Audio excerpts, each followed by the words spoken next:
ಹಿಂದಿನಲ್ಲಿ ಒಂದು ಪದ ಇದೆ, ಠೇಕೆದಾರ್ ಅಂತ ಒಂದು ಪದ ಇದೆ. ನಾವೇ ಇದರ ಗುತ್ತಿಗೆದಾರರು. ಹಿಂದೆ ಇತ್ತು ಅನೇಕ ಧಾರ್ಮಿಕ ಹಿಂದೂ ಆಶ್ರಮಗಳಿಗೆ, ಆರ್ಗನೈಸೇಷನ್ಗೆ ಹಿಂದೂ ಧರ್ಮ ನಾವೇ ಧಾರ್ಮಿಕವಾದ ಹೇಳ್ತಿರೋದು, ನಾವೇ ರಕ್ಷಕರು ಅಂತ ಇತ್ತು. ಹೊಟ್ಟೋದ್ರು, ಅವ್ರ ಮಹತ್ವ ಹೊಟ್ಟೋಯ್ತು. ದೇವರ್ ರೆಡ್ಯೂಸ್ ಟು ಮೈನಾರಿಟಿ. ಈ ಹಿಂದೂ ಸಮಾಜಕ್ಕೆ ಒಂದು ವಿವೇಕ ಇದೆ. ಅದೇನ್ ವಿವೇಕ ಇದೆ ಅಂದ್ರೆ, ಯಾರು ಇದನ್ನು ತನ್ನನ್ನು ಮಗುವಿನಂತೆ, ಅದೇ ತಾನು ಮಗು ಅಂತ ಭಾವಿಸ್ಕೊಂಡು ತನ್ನನ್ನು ತಾಯಿ ಎನ್ನುವ ಸ್ಥಾನದಲ್ಲಿ ಹಿಂದೂ ಸಮಾಜವನ್ನು ಕಲ್ಪಿಸ್ಕೊಳುತ್ತೋ ಅದನ್ನು ವಾತ್ಸಲ್ಯದಿಂದ ಕಾಪಾಡುತ್ತೆ. ಯಾರು ಇದನ್ನು ನಿಯಂತ್ರಕರು, ನಿಯಾಮಕರು ಅಂತ ತಗೊಳ್ತಾರೋ ಅವ್ರು ಎಲ್ಲರಿಗೂ ಹಿಂದೂ ಸಮಾಜ ಬುದ್ಧಿ ಕಲಿಸಿದೆ.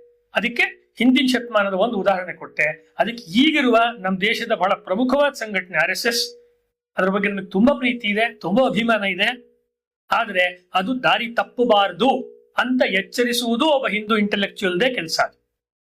ಉಳಿದವ್ರು ಮಾಡಕ್ಕಾಗಲ್ಲ. ಕಾರ್ಯಕರ್ತರಿಗೆ ಅವ್ರದೇ ಆಗಿರುವಂತ ಕಟಿಬದ್ಧತೆ ಇರುತ್ತೆ, ಅವ್ರದೇ ಆಗಿರೋ ಇತಿಮಿತಿಗಳಿರುತ್ತೆ. ನಮಗೇನಿಲ್ಲ ಅಂದ್ರೆ ನಮ್ಗೇನ್ ಜವಾಬ್ದಾರಿ ಇಲ್ಲ ಅಂತಲ್ಲ, ಜವಾಬ್ದಾರಿ ಅಂದ್ರೆ ಸಂಘಟನೆ ಜವಾಬ್ದಾರಿ ಇಲ್ಲ ಅಂತ ಅರ್ಥ. ಇದನ್ನ ನಾವು ಮಾಡ್ಬೇಕಾಗತ್ತೆ. ಇದನ್ನೇ ಸೀತಾರಾಮ್ ಗೋಯಲ್ ಹಿಂದೆ ಅವರು ವಾಯ್ಸ್ ಆಫ್ ಇಂಡಿಯಾದಲ್ಲಿ ಮಾಡಿದ್ರು. ಇನ್ನೊಂದು